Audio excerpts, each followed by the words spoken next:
गोरखपुर उत्तर प्रदेश के मुख्यमंत्री योगी आदित्यनाथ ने कहा कि लोकतांत्रिक संस्थाएं पूरे तरीके से अपने स्वाधीन तक होती हैं, संविधान का गला रौंद दिया जाता है और यही हुआ था 1975 में। लोकतंत्र को पुष्ट करने के लिए जो हम बार बार कहते हैं कि अगर लोकतंत्र के 4 स्तंभ लोकतंत्र के 3 संवैधानिक संस्थाओं को हम मानते हैं, विधायकों को, कार्यपालिका को, न्यायपालिका को, अपने आप को एक चतुर्थ स्तंभ के रूप में अपनी उपस्थिति के साथ इस लोकतांत्रिक प्रक्रिया को मजबूत बनाने में दर्ज कराई है। लोकतंत्र की विशेष लोकतांत्रिक प्रणाली की अन्य संस्थाओं को बल्कि मीडिया पर भी सरकार का सीधे प्रहार हुआ था। यह बातें उत्तर प्रदेश के मुख्यमंत्री योगी आदित्यनाथ ने गोरखपुर में दैनिक जागरण द्वारा संवादी गोरखपुर उत्सव अव्यक्त कार्यक्रम शुभारंभ सत्र में कही। इसीलिए जब इमरजेंसी लागू हुई, श्री योगी ने क्या कहा, ये जानने के लिए जुड़े रहे हमारे साथ। हत्या नहीं करता है, कोई गरीब भूख से नहीं मरता है।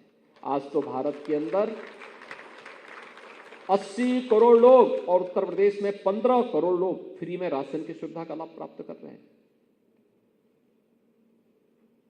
10 करोड़ लोगों को फ्री में 5 लाख रुपए की स्वास्थ्य बीमा का कवर मिल रहा है। किसी भी पैनल हॉस्पिटल में जाके उपचार की सुविधा ले सकते हैं। देश के अंदर 4 करोड़ लोगों को और उत्तर प्रदेश में लगभग 60 लाख लोगों को एक आवास की सुविधा प्राप्त हो गई है। करने की इच्छा शक्ति होनी चाहिए।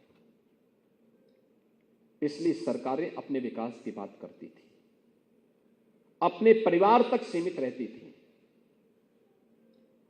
उन्होंने अपना विकास तो किया, अपने परिवार का विकास किया, लेकिन उन्होंने कभी देश के विकास को, समाज का समग्र विकास हो, इसको प्राथमिकता नहीं दी।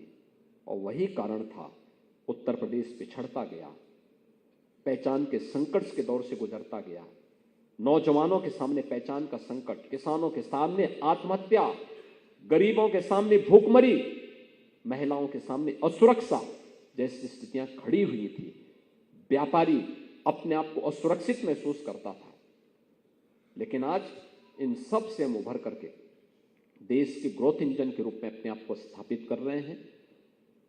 और मेरा ये मानना है कि उत्तर प्रदेश की शानदार यात्रा में दैनिक जागरण एक सशक्त उपस्थिति के साथ इस यात्रा का सहभागी रहा है।